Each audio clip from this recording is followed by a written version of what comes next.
কর, মানি না, মানব না, বাইকের উপর বাড়তি কর, মানি না, মানব না, বাইকের উপর বাড়তি কর। মানি না, মানব না। সরকারের একটা সিদ্ধান্তের কারণে আমরা এখানে একত্রিত হইতে বাধ্য হয়েছি সবাই। বাইকের উপর যে এক্সট্রা ট্যাক্স আরোপ করার যে সিদ্ধান্ত আপনারা নিছেন, এটা অবিলম্বে যদি বাতিল করেন আমাদের জন্য, বাংলাদেশের সব বাইকারদের জন্য ভালো হবে।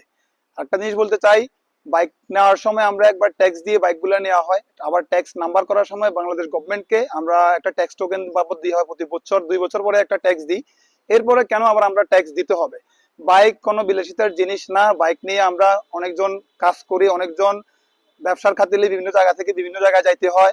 এক্ষেত্রে জ্বালানি খরচ আছে, বাইকের আদার্স খরচ আছে। এরপরে যদি আমরা বাড়তি একটা ট্যাক্স প্রদান করা লাগে প্রতি বছর, তাহলে এটা আমাদের জন্য, আমরা যারা লোকাল বাইক ইউজ করি, আমাদের একটা বড় ধরনের একটা বোঝা। আমরা এই ধরনের সিদ্ধান্ত মানতে চাচ্ছি না, আমরা এই ধরনের সিদ্ধান্ত মানবো না।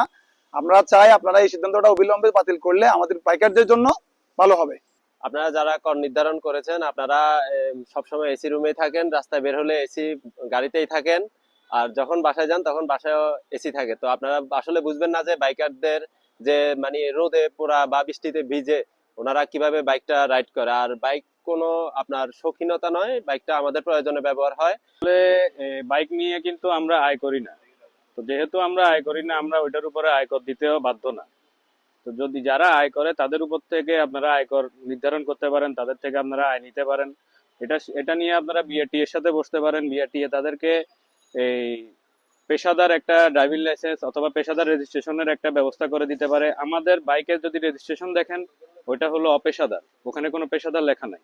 আমাদের যে ড্রাইভিং লাইসেন্স ওগুলাতে লেখা অপেশাদার, কোনো পেশাদার না। তো যেহেতু আমরা এ নিয়ে ইনকাম করি না, আমরা ইনকাম ট্যাক্স কোত্থেকে দিব? বাইকের ট্যাক্স টোকেন আছে, এই ট্যাক্স টোকেনটা নেওয়ার সময় কিন্তু আমরা বাইকে একটা ট্যাক্স প্রদান করে থাকি। ওই ট্যাক্স প্রদানের পরে আমাদের ওইখানে ট্যাক্স টোকেনে লেখাই আছে যে আমাদের গাড়িটি বা আমাদের বাইকটি এটি আসলে কোনো বাড়াই চালিত বাইক নয়। তারপরেও যেহেতু আমাদের উপরে নতুন করে এই ট্যাক্সটা বসানো হচ্ছে, এটি আসলে আমাদের জন্য একটা বোঝা বা